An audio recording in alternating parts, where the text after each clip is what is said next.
Hello students. So students, as you know that we are completing chapter number 13, limits and derivative. Okay. Student, in the last part we have solved few questions in the form infinite upon infinite. Okay. Means how to solve these type of question we have discussed in the previous part. Okay. So today we will discuss how to evaluate the trigonometric limits. Okay. Whenever trigonometric function is given in the question, so how will you find the limit of that question? So before solving the limits of the trigonometric functions, we should know some formulas. Okay, so I am going to write first formula. Okay, first formula is that कि if limit x tends to 0, sin x, limit x to 0 sin x equal to 0. ठीक है, इसकी value कितनी होती है 0. आपको भी पता है कि अगर x इक्वल टू 0 पुट करोगे तो sin 0 0 होता है. ठीक है, यानी कि इसकी जो लिमिट होगी उसकी वैल्यू ये आएगी. दूसरा, limit x tends to 0 cos x. ठीक है, limit x tends to 0 cos x, इसकी वैल्यू कितनी होती है 1. आपको सोचो x की वैल्यू 0 पुट करोगे तो cos 0 1 ही होगा. ठीक है. तीसरा, limit x tends to 10x. ठीक है, x टेंड्स टू 0 10x, इसकी भी वैल्यू 0 ही होगी. Okay, next one, this is the very important rule, that is limit x tends to 0 sin x upon x. ठीक है, sin x अपॉन x, इसकी value कितनी आती है 1. इसकी वैल्यू जो आती है सैंडविच थ्योरम से आती है, जो मैंने पार्ट 3 में डिस्कस किया था. आप इसके प्रूफ को पर ध्यान मत दो, आप बस इतना याद रखोगे, हमको ये वैल्यू याद रखनी है कि sin x अपॉन x कितना होता है 1. ठीक है. Similarly fifth one is that limit x tends to 0 10x upon x, 10x upon x is also equal to 1. ठीक है, मतलब कि इन पांचों की वैल्यू आपको पता होनी चाहिए. लिमिट x टेंड्स टू 0, आप खुद देख लोगे कि यहां पर x कहां है, टेंडिंग टू 0 है, और इसकी वैल्यू कितनी है, लिमिट x टेंड्स टू 0, और कोई फंक्शन दिखा हुआ है that is sin x cos x tan x, तो उसकी पर्टिकुलर वैल्यू कितनी है 0 1 0 1 1. ठीक है, तो ये बहुत ही इंपॉर्टेंट है. यहां पे एक चीज नोट करने लायक है, here x, here angle, here x are in radian. ठीक है, एक चीज और है कि ये किसमें होना चाहिए, रेडियन में होना चाहिए. जो भी हमने x लिखा है स्टूडेंट यहाँ पे, sin x cos x tan x, this x will always be in radian. अगर रेडियन में नहीं है तो रेडियन में कन्वर्ट करेंगे. We already know how to convert degree into radian. ठीक है, तो ये कुछ थ्योरम है या कुछ रूल्स है ट्रिग्नोमेट्रिक लिमिट्स पे, और इन दोनों को थर्ड और फोर्थ को बहुत इंपॉर्टेंट बोलते हैं, इसलिए इसको स्टैंडर्ड लिमिट्स भी बोलते हैं. ठीक है, ये हमारे स्टैंडर्ड लिमिट्स भी है. बाकी तो आपको समझ में आ रहे होंगे ऑटोमेटिकली, लेकिन ये दोनों जो है, इसलिए मैंने स्टार लगाया है कि limit x tends to 0 sin x upon x is equal to 1 and limit x tends to 0 cos x upon x is also equal to 1. इन दोनों की जो वैल्यू है ये सैंडविच थ्योरम से आती है, आपकी बुक में दी हुई है. जबकि इसके प्रूफ पे कोई इतना ध्यान मत दीजिए, प्रूफ से हमें कोई मतलब नहीं है. ठीक है, हम केवल इसको याद रखेंगे, इसकी value that is limit x tends to 0 sin x upon x is equal to 1. Similarly limit x tends to 0 10x upon x is equal to 1. ठीक है, याद रखना यहाँ पे x जो है वो किसमें है, रेडियन में है, डिग्री में नहीं है. अगर डिग्री में क्वेश्चन होगा तो आप उसको कन्वर्ट करोगे. ठीक है, अब जो हमारे प्रॉपर्टी नंबर 3 है और प्रॉपर्टी नंबर 4 है स्टूडेंट, ये हम कह सकते हैं इसका बहुत यूज है, और इसको यूज कैसे करेंगे ये मैटर करता है. ठीक है, तो मान लो ये तो आपके फॉर्मुलेस हो गए, तो मैं आप साइड में लिख रहा हूं. मान लो अगर कुछ ऐसा लिखा हुआ है कि लिमिट, सपोज x की जगह मैंने कोई दूसरा वेरिएबल ले लिया दैट इज fx. ठीक है, fx टेंडिंग टू 0, और अगर ऐसे भी लिखा हुआ है साइन ऑफ fx, ठीक है, डिवाइडेड बाई fx, तो इसकी भी वैल्यू क्या होगी, 1 ही होगी इस फॉर्मूले के हिसाब से. ठीक है, यहां पे x था तो sin x अपॉन x था, यहां पे fx आ गया है, तो अगर fx भी आ जाएगा तो sin fx अपॉन x ये भी कितना होगा, 1 ही होगा. ऐसे ही मान लो मैंने 10 के केस में लिखा, तो 10 के केस में मैं ऐसे कर दू, limit fx tends to 0 10 fx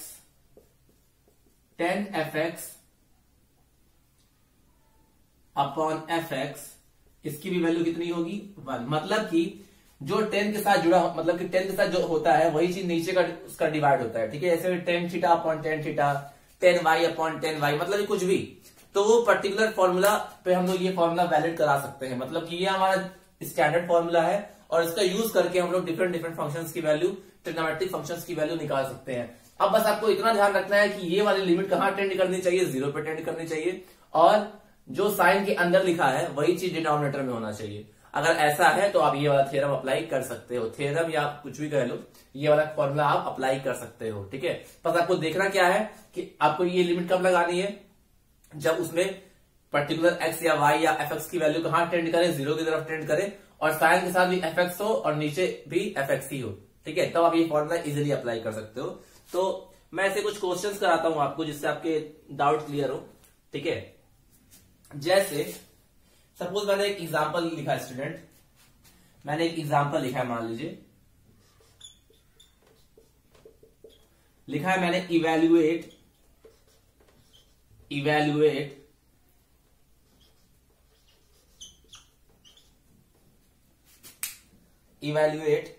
limit x tends to 0 sin 3x upon x, इसकी वैल्यू बताइए, ठीक है। मान लो आपको इसकी वैल्यू बतानी है, ठीक है। शुरू के 3 तो बहुत इजी है स्टूडेंट, आपको ये दोनों पे ज्यादा फोकस करना है कि sin x अपॉन x ये क्या होता है 1 जब लिमिट x टेंड्स टू 0 होता है, ठीक है। अब मुझे इसकी वैल्यू बतानी है, तो मैंने आपको क्या बोला स्टूडेंट, जो चीज साइन के अंदर होता है उसी से डिवाइड भी होता है और वही चीज टेंड भी करता है, ठीक है। टेंड मतलब कि यहां पे भी वही चीज होना चाहिए, मतलब फॉर्मूला देखो तो यहां पे भी x है, यहां पे भी x और यहां पे भी x है, 3 जगह पर x है। तो वैसे ही अगर हम मुझे ऐसा इसका अप्लाई करना है तो मैं क्या कर सकता हूं, यहां पे 3x है तो मुझे यहां भी 3x होना चाहिए और यहां भी 3x होना चाहिए, ठीक है। लेकिन अब आप ध्यान से सुनो, अगर हमको यहां पे क्या बनाना है, नीचे 3x बनाना है, तो पहले मैं उसको उस टाइप का कन्वर्ट कर लेता हूं। इसको मैं ऐसे ले सकता हूं, limit x tends to 0 sin 3x, और मैं क्या कर रहा हूं, मुझे नीचे 3 बनाना है तो नीचे भी 3 का मल्टीप्लाई कर दे रहे हैं और ऊपर भी 3 का मल्टीप्लाई कर दे रहे हैं। कर सकते हैं इसको इस तरह, बिल्कुल कर सकते हैं, ठीक है। अब ध्यान दो, हमारा वो फॉर्मूला बन रहा है, बस यहां पर x ही है, यहां पर मुझे 3x लाना है। तो एक बात बताओ आप, अगर x टेंड्स टू 0 है, अगर x 0 की तरफ टेंड करेगा तो क्या 3x भी 0 की तरफ टेंड नहीं करेगा? अगर x 0 की तरफ टेंड कर रहा है तो 0 में 3 का मल्टीप्लाई करोगे तब भी तो 0 ही आएगा। तो कह सकते हैं कि अगर x 0 की तरफ टेंड करेगा तो 3x भी 0 की तरफ ही टेंड करेगा। तो इसको भी हम लोग ऐसे लिख सकते हैं कि limit 3x tends to 0 sin 3x upon 3x। अगर यहां पे आप नहीं भी लिखते ये चीज तब भी काम चल जाता है, क्योंकि x टेंड्स टू 0 है तो 3x भी टेंड टू 0 ही होगा। तो अब देखो क्या ये फॉर्मूला नहीं बन रहा है, ये वाला बन रहा है कि नहीं, यहां पे भी x था, यहां पे x, यहां पे x, मतलब सेम चीजें होनी चाहिए 3 जगह। तो यहां पे भी देखो 3x tends to 0 sin 3x upon 3x which is equal to, sorry यहां पे एक 3 भी है, यहां पे इंटू 3 भी है। तो मैं इसको ऐसे लिख देता हूं, इसकी तो वैल्यू कितनी आ जाएगी स्टूडेंट, इसकी तो वैल्यू आ जाएगी, इस पूरे की वैल्यू कितनी आ जाएगी 1। फॉर्मूले के हिसाब से फॉर्मूला हमारा क्या कहता है कि if limit x tends to 0 हो तो sin x अपॉन x कितना होता है 1। तो वही चीज मैंने अप्लाई कर दिया, तो इस पूरे की वैल्यू तो आ गई 1 और इसकी तो बाहर 3 है, तो इसका जो आंसर होगा दैट इज 3, ठीक है। अब चाहते ना तो यहां पे केवल x टेंड्स टू 0 भी लेते तब भी काम चल जाता, लेकिन यहां पे सेम चीज होनी चाहिए, ये वाली चीज डिवाइड बाई ये वाली चीज, मतलब कि जो साइन के अंदर जो चीज लिखी है वही चीज डिनोमिनेटर में होनी चाहिए, ठीक है। बाकी ये चीज को ऐसे भी लिख सकते हो या 3x इक्वल टू y भी मान लेते तब भी हो जाता आपका, हम तो कुछ भी मान सकते हैं ना, ठीक है। तो मतलब हमको उस टाइप का फॉर्मूला बनाना आना चाहिए, फॉर्मूला बनाना सीख लोगे तो आपका आंसर आराम से आ जाएगा, ठीक है। अब एक चीज और करते हैं स्टूडेंट्स, इसी को मैं इरेज करके फिर से लिखता हूं। अभी बहुत सारे क्वेश्चंस कराएंगे, आप टेंशन ना लो, आपको ये कॉन्सेप्ट अच्छे समझ में आ जाएगा, ठीक है। ये फॉर्मूला मैं यहां पे इसे लिखा रह रहा हूं, इसको मैं इरेज कर दे रहा हूं, इसको मैं केवल इसी साइड सॉल्व कर रहा हूं क्योंकि ये चीज फॉर्मूला सामने रहेगा तो आपको ज्यादा समझ में आएगा। अब देखिए मान लीजिए कि और क्वेश्चन है, इवैल्यूएट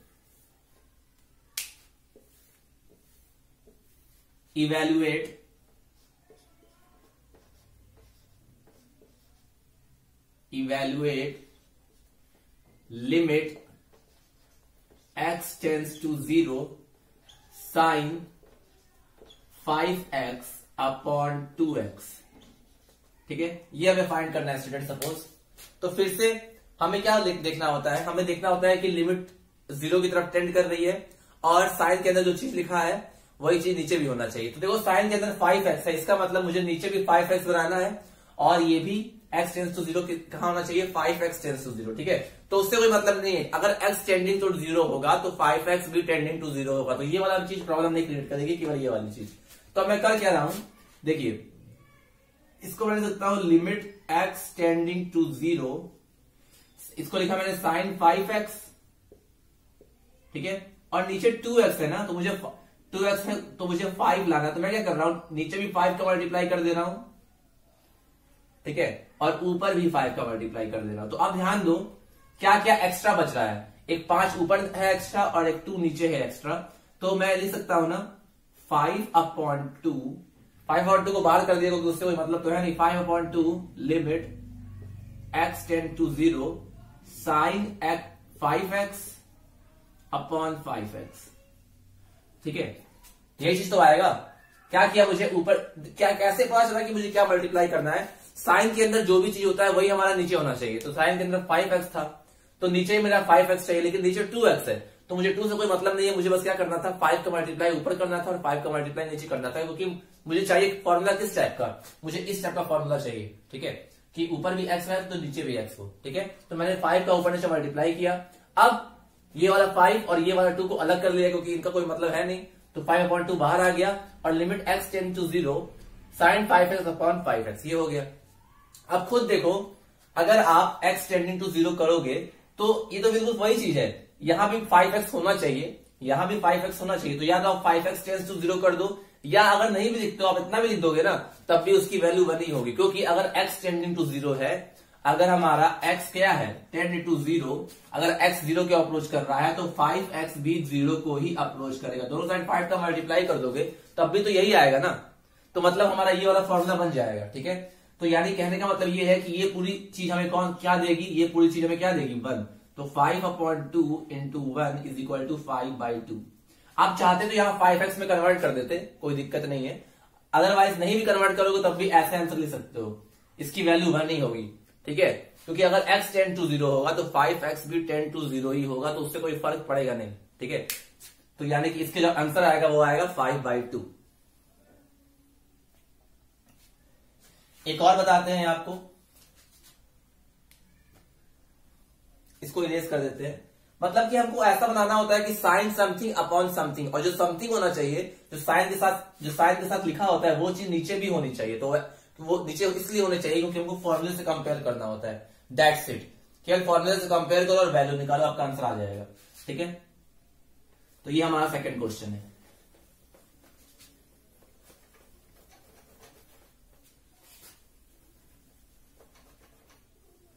फिर नेक्स्ट क्वेश्चन देखिए, सारे में ही इवेल्युएट ही करना है हमें ट्रिग्नोमेट्रिक लिमिट्स, तो मैं वो इरेज नहीं कर रहा हूं।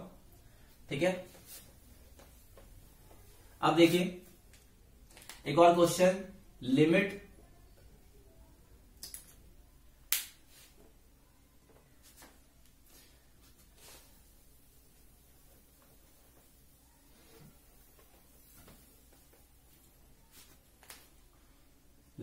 x tends to 0 sine ax, ठीक है स्मॉल a है, sine ax upon sine bx। ठीक है, अपॉन साइन bx, इसकी वैल्यू निकालनी है आपको, मान लीजिए। तो अब क्या करेंगे स्टूडेंट, अब क्या करें हम लोग इसमें, हम लोग sine ax upon sine bx, ये दोनों अलग अलग फंक्शन है, लेकिन मुझे क्या यूज करना है, मुझे ये फॉर्मूला यूज करना है, मुझे यूज करना है साइन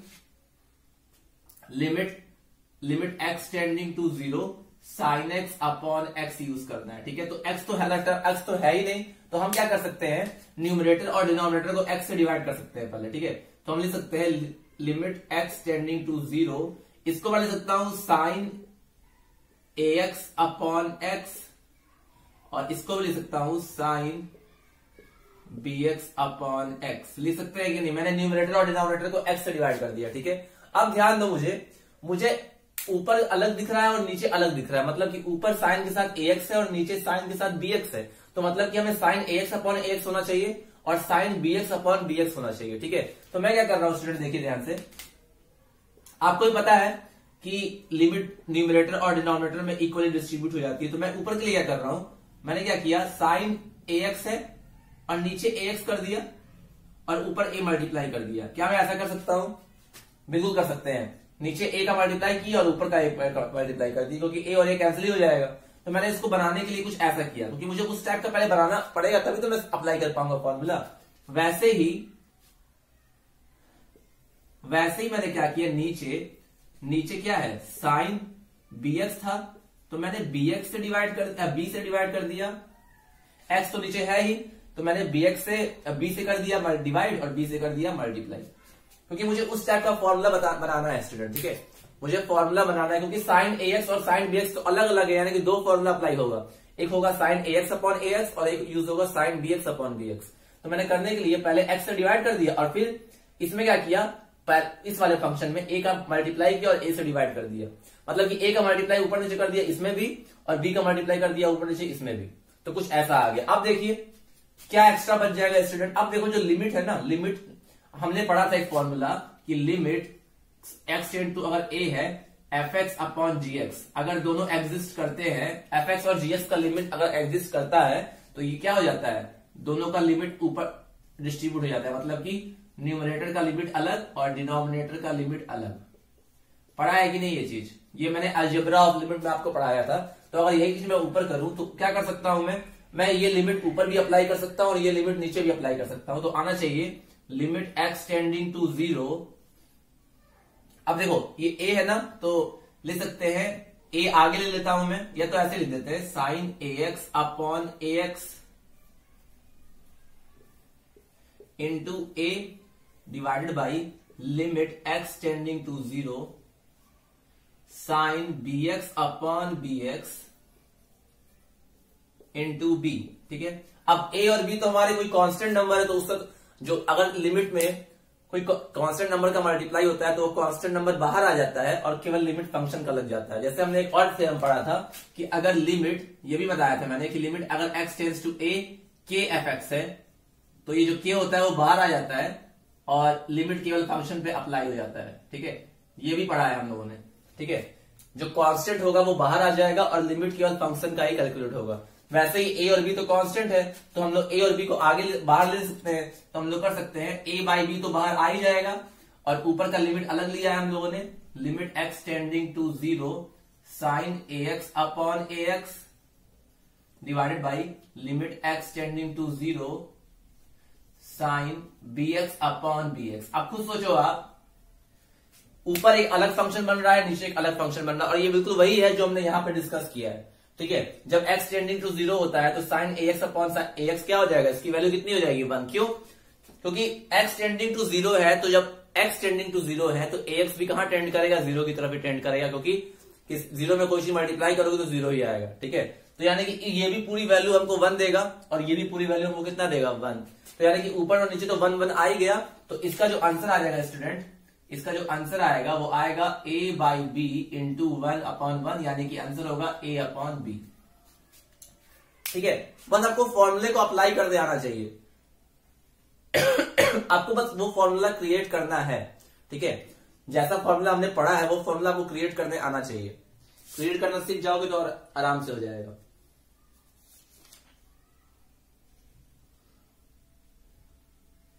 ठीक है, अब ये कह रहे हो सर आपने यहाँ पे x क्यों लिखा है, क्यों नहीं ax लिखा है, तो बात वही है, चाहे उसको ax लिखो चाहे मत लिखो, बात नहीं, फर्क नहीं पड़ेगा, क्योंकि अगर x टेंडिंग टू 0 है तो यहाँ पे हमने पढ़ा है कि यहाँ भी सेम चीज होना चाहिए, यहाँ भी सेम चीज और यहाँ भी, मतलब कि 3 जगह सेम चीज होनी चाहिए, तो 2 जगह तो सेम चीज है। और यहाँ पे अगर आप नहीं भी लिखोगे तब भी काम चल जाएगा लिमिट में, क्योंकि अगर x टेंडिंग टू 0 है तो ax भी टेंड करेगा 0 पे ही, तो यहाँ पे चाहे तो x टेंडिंग टू 0 भी ले सकते हो, चाहे ax टेंडिंग टू 0 भी ले सकते हो। ठीक है, तो इसका आंसर आ जाएगा a अपॉन बी।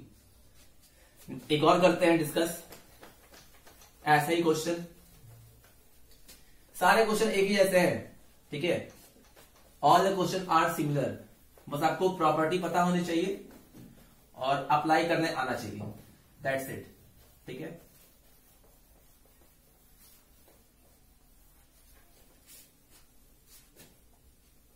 मैं अब इसको भी इरेज कर दे रहा हूं। आई थिंक आपको ये याद तो हो ही गया होगा, क्योंकि स्पेस जितना रहेगा उतने नंबर ऑफ क्वेश्चन अच्छे से होंगे।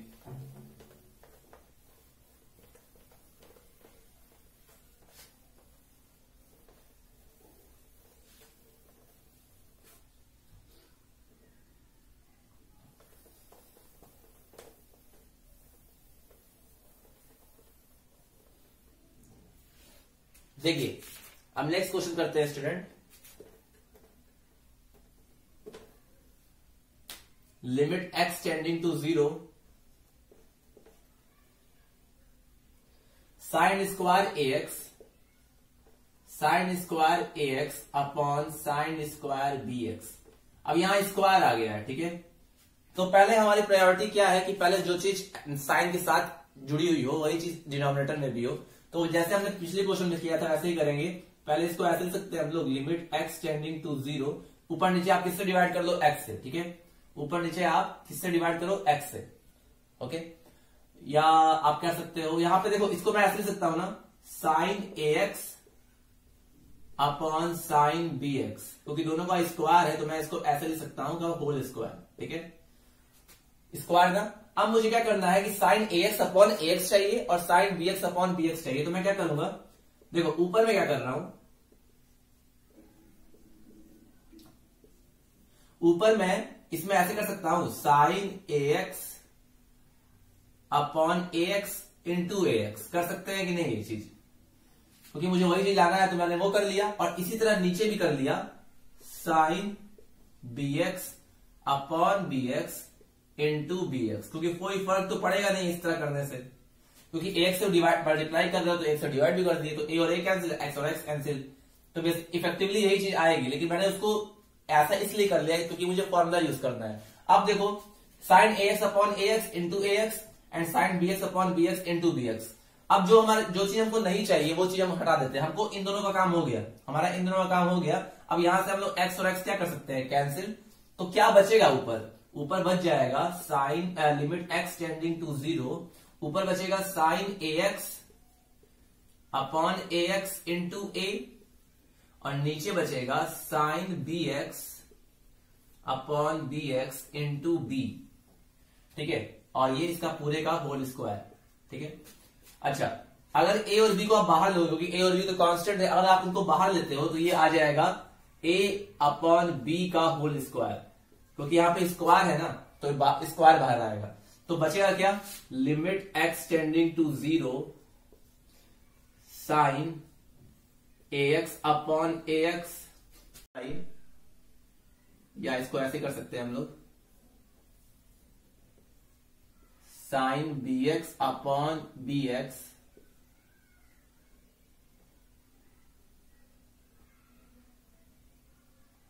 और इस पूरे का स्क्वायर, ठीक है। अब अगर लिमिट के बाद कोई फंक्शन लिखा और उसका स्क्वायर है तो क्या होता है, लिमिट अंदर चला जाता है और जो भी वैल्यू आती है उसका स्क्वायर हो जाता है। जैसे आपने पढ़ा है ना कि अगर limit x tending to a fx to power gx, ठीक है, fx टू पावर क्या मान लो, fx टू पावर n मान लो, fx टू पावर अगर n है तो क्या हो जाता है कि लिमिट जो होता है वो अंदर चला जाता है, that is limit x tending to a fx, और जो भी वैल्यू आएगी इसकी उसका पावर क्या हो जाएगा, n, ठीक है। तो यही चीज अप्लाई करते हैं कहां पर, इस क्वेश्चन में। तो यहां पे है a अपॉन b का होल स्क्वायर, और ये लिमिट दोनों ऊपर और नीचे दोनों में इक्वली डिस्ट्रीब्यूट हो जाएगा, तो लिख सकते हैं limit x tending to a sine ax upon ax, ठीक है, divided by limit x tending to a sine bx upon bx, ठीक है। और इस पूरे का क्या हो गया, स्क्वायर। लिमिट अंदर चला जाएगा और जो भी वैल्यू आएगी फंक्शन की उसका क्या हो जाएगा, स्क्वायर। अगर मान लो यहाँ क्यूब होता तो उसका क्या हो जाता, क्यूब। अब ध्यान दो, ये बाहर बच गया a square upon b square, और इसकी वैल्यू तो 1 ही होगी ना, ये 0 है, इसकी वैल्यू तो 0 ही होगी स्टूडेंट, इसकी वैल्यू तो 1 ही होगी, क्योंकि जब लिमिट हमने पढ़ा है, अभी जस्ट पढ़ा है कि limit x tending to 0 sine x upon x कितना होता है, 1। तो अगर मुझे ये वाला फॉर्मूला यहां अप्लाई करना है तो ऊपर साइन के साथ ax है और नीचे भी ax है, तो अगर ये x टेंड्स टू 0 है तो ax भी टेंडिंग टू 0 ही होगा। अगर कोई x टेंडिंग टू 0 है, मतलब कि x की वैल्यू 0 की तरफ टेंड कर रही है, तो ax की वैल्यू भी 0 की तरफ ही टेंड करेगी। खुद सोचो ना, अगर x 0 की तरफ टेंड कर रहा है, तो अगर दोनों तरफ a का मल्टीप्लाई कर दो, यानी कि ax भी कहां टेंड करेगा, 0 की तरफ ही तो टेंड करेगा। तो चाहो तो आप इसको यहां पे लिखने की कोई जरूरत नहीं होती है, लेकिन यहां पे लिखने की जरूरत होती है। मतलब कि साइन के अंदर जो भी चीज है वही चीज नीचे होनी चाहिए, लेकिन यहाँ पे x भी लिख सकते हो, या जो चीज अंदर लिखी हुई है वो भी लिख सकते हो। मतलब कि अगर ax है तो यहाँ ax लिख सकते हो तुम, नहीं भी लिखोगे तब भी काम चल जाएगा, लेकिन ये वाली चीज सेम होनी चाहिए। That is sine theta upon theta, sine y upon y, sine bx upon bx, sine fx upon fx, ऐसे। ठीक है, तो इसकी वैल्यू कितनी हो जाएगी 1, और इसकी वैल्यू भी कितनी हो जाएगी 1, जो हमने पढ़ा है अभी। तो 1 अपॉन 1 का स्क्वायर इज इक्वल टू 1, तो यानी कि a square upon b square into 1, तो इसका आंसर कितना आ जाएगा a square upon b square. ठीक है, तो इस तरह से स्टूडेंट हम लोग ये सारे क्वेश्चंस कर सकते हैं। ठीक है,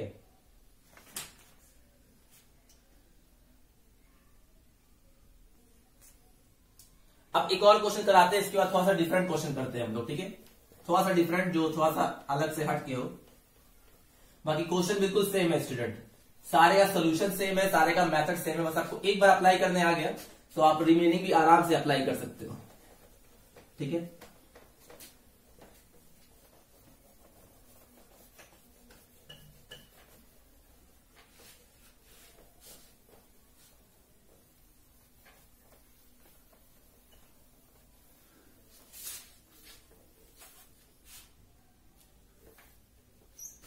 देखो एक और क्वेश्चन करते हैं हम लोग। Limit x tending to 0 sine square 3x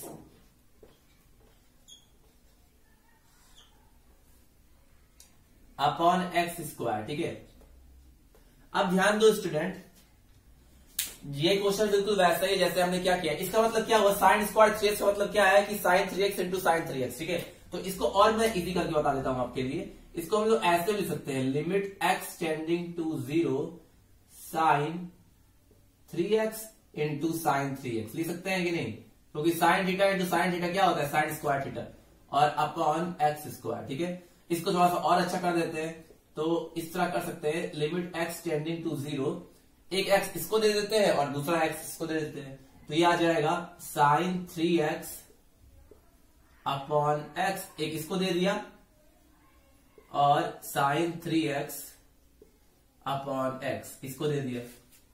अरे x को भी क्या लिख दिया, x इंटू एक्स। ठीक है, या अगर आप चाहो तो इसको ऐसे भी लिख सकते हो, एक मिनट, इसको आप ऐसे भी लिख सकते हो। यहां पे नीचे 2x है ना, x का स्क्वायर मतलब कि x इंटू एक्स, तो एक x मैंने साइन 3x अपॉन x कर दिया, इसको मैंने लिख दिया साइन 3x अपॉन x, और फिर से साइन 3x अपॉन x, इसको ऐसे लिख सकते हैं। अब ध्यान दो, ये दो फंक्शन अलग अलग फंक्शन है और दोनों की लिमिट एग्जिस्ट करती है। ठीक है, तो यानी कि लिमिट दोनों में ही अलग अलग डिस्ट्रीब्यूट हो जाएगा, इसको ऐसे कर सकते हैं हम लोग। ठीक है, अब क्या कर रहा है, साइन 3x अपॉन x, यानी कि नीचे भी 3x होना चाहिए, तभी तो फॉर्मूला लग पाएगा। तो ऊपर भी 3 मल्टीप्लाई करो और नीचे भी 3 मल्टीप्लाई करो, तो इसको मैं ऐसे कर सकता हूं, लिमिट x टेंडिंग टू 0, क्या किया मैंने, 3 ऊपर मल्टीप्लाई किया, 3 साइन 3x, और नीचे भी 3 मल्टीप्लाई कर दिया, तो ये 3x बन जाएगा। ऐसे ही इस वाले के लिए भी नीचे मुझे 3 चाहिए, तो इसके लिए भी क्या कर दिया, 3 into sine 3x upon 3x। ठीक है, कर सकते हैं कि नहीं। अब देखो 3 इंटू 3 9, तो बाहर आ जाएगा, तो 9 बाहर आ गया, और लिमिट x टेंडिंग टू 0 क्या बचेगा, साइन 3x अपॉन 3x, क्योंकि यहां स्क्वायर था इसलिए मैंने अलग अलग करके लिख लिया, फिर से साइन 3x अपॉन 3x। अब ध्यान दो, ये एक अलग फंक्शन है, ये एक अलग फंक्शन है। हमने लिमिट की एक फॉर्मूला पढ़ा है कि लिमिट अगर x टेंडिंग टू a हो और fx इंटू gx हो, ठीक है, तो क्या होता है, अगर दो fx और gx की लिमिट एग्जिस्ट करती है। आप पार्ट 2 या पार्ट 3 में देखना, मैंने अलजेब्रा ऑफ लिमिट बताया था, तो उसमें ये कॉन्सेप्ट बताया था आपको कि अगर दो फंक्शन का प्रोडक्ट है और दोनों फंक्शन के लिमिट एग्जिस्ट करते हैं, तो लिमिट क्या होता है, दोनों में ही डिस्ट्रीब्यूट हो जाता है। कैसे, limit x tending to a fx into limit x tending to a gx, ये हमने पढ़ा है अलजेब्रा ऑफ लिमिट में। ठीक है, अलजेब्रा ऑफ लिमिट में ये चीजें हमने पढ़ी है। ठीक है, तो बस वही चीज यहां अप्लाई कर दो, तो अप्लाई करोगे तो क्या आएगा, 9 तो बाहर ही है, अब ये लिमिट इसमें भी डिस्ट्रीब्यूट हो जाएगा और ये लिमिट इसमें भी डिस्ट्रीब्यूट हो जाएगा, तो बस 9 into limit x tending to 0 sine 3x upon 3x, ये एक फंक्शन है, और दूसरा limit x tending to 0 sine, दूसरा भी सेम ही है, that is sign 3x upon 3x। अब ये बिल्कुल वही फॉर्मूला बन गया, limit x tends to 0 sine x upon x कितना होता है 1, तो limit x tends to 0 sine 3x upon 3x भी क्या होगा 1 ही के बराबर होगा, क्योंकि साइन के साथ जो नंबर लिखा हुआ है वही नंबर नीचे है और x कहां टेंड कर रहा है 0 की तरफ, मतलब इस पूरे की वैल्यू कितनी आ जाएगी 1, ठीक है। तो यानी कि 9 इंटू 1 और फिर से इंटू 1, यानी कि आंसर कितना आएगा 9। तो इस तरह स्टूडेंट्स आप लोग इस तरह के क्वेश्चंस को सॉल्व कर सकते हो, ठीक है। So please note down it.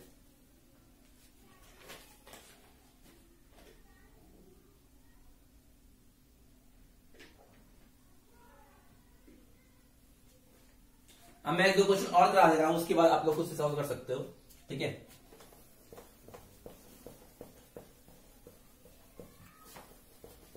Already मैंने बहुत क्वेश्चन बता दिया, 5-6 क्वेश्चन तो बता ही दिया इससे रिलेटेड। आपको ट्रिग्नोमेट्रिक लिमिट सॉल्व करने के लिए स्टूडेंट्स, आपको ट्रिग्नोमेट्रिक लिमिट सॉल्व करने के लिए, और याद रखना ये हम लोग इसलिए कर रहे हैं क्योंकि अभी भी हम लोग 0/0 फॉर्म ही पढ़ रहे हैं, ठीक है।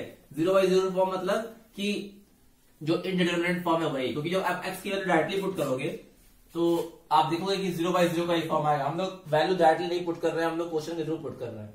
अब जैसे एक क्वेश्चन और है जो कि बहुत इंपॉर्टेंट है, जैसे limit x tending to 0 1 minus cos 2x upon x।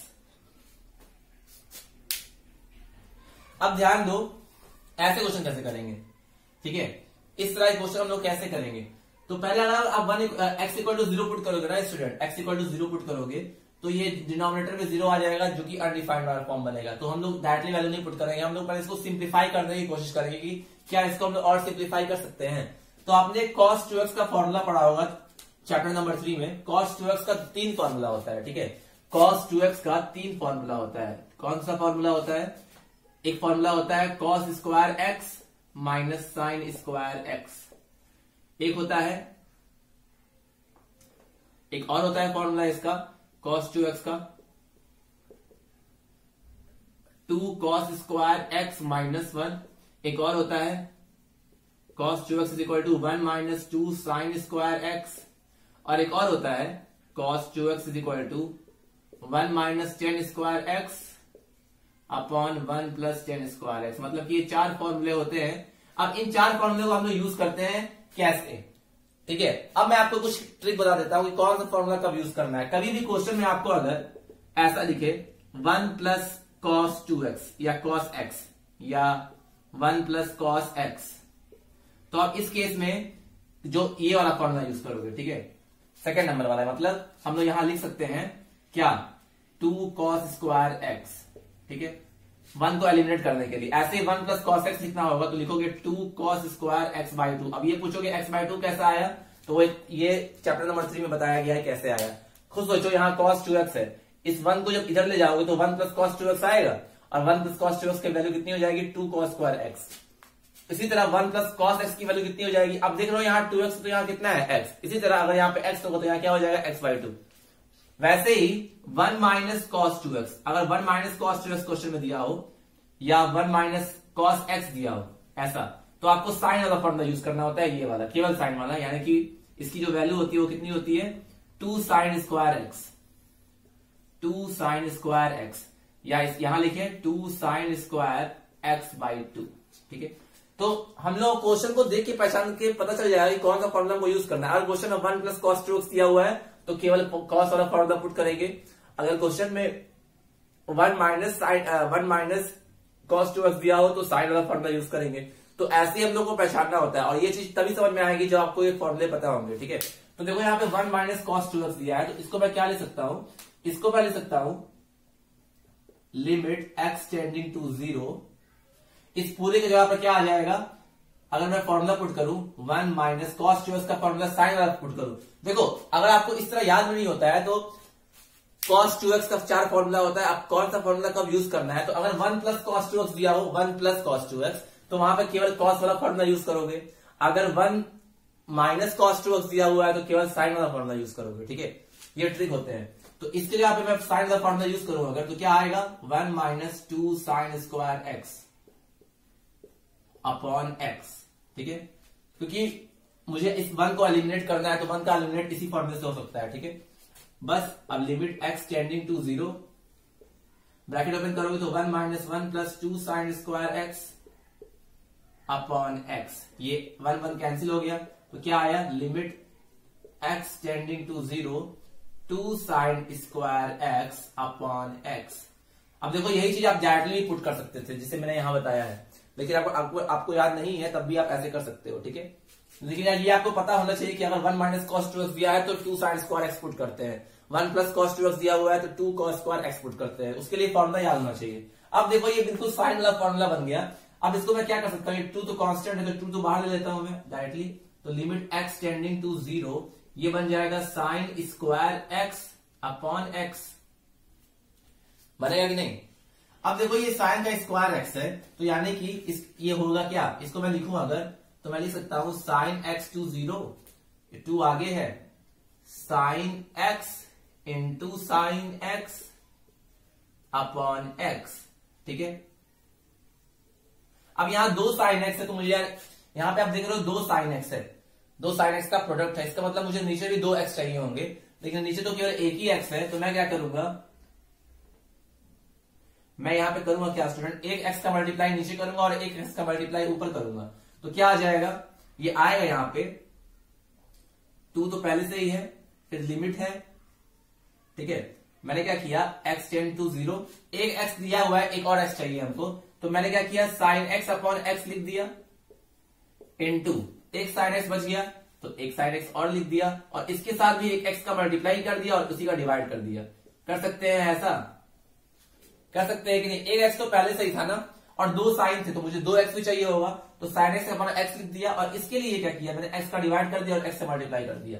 अब देखो यहाँ पे 3 फंक्शन दे दिए और तीनों की ये लिमिट एग्जिस्ट करती है, तो आप लिमिट लगा दो अलग अलग। तो इसको मैं लिख सकता हूं 2 limit x tending to 0 sine x upon x, फिर से लिमिट x टेंडिंग टू 0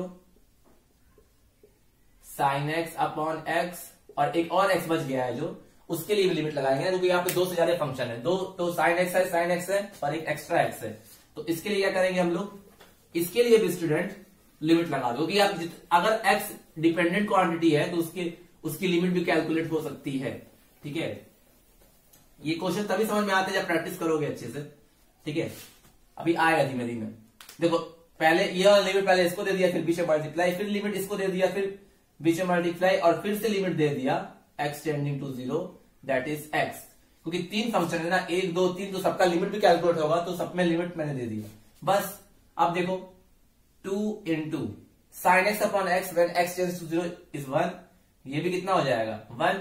ये देखो limit x tends to 0 x, अगर लिमिट x टेंडिंग टू 0 है और x है तो इसकी वैल्यू 0 ही आएगी, क्योंकि जब x इक्वल टू 0 पुट कर दोगे आप तो x इक्वल टू 0 वैल्यू होती है, फाइनाइट वैल्यू होती है, तो यहां पे जब पुट करोगे तो 0 ही आएगा इसका आंसर। अगर ऐसा है कि limit x tending to 0 x, तो x की वैल्यू 0 पुट करोगे तो यहां इसकी वैल्यू कितनी आएगी, 0 ही तो आएगी, तो इसकी वैल्यू कितनी हो गई 0, सब मल्टीप्लाई करोगे तो आंसर कितना आएगा 0, ठीक है।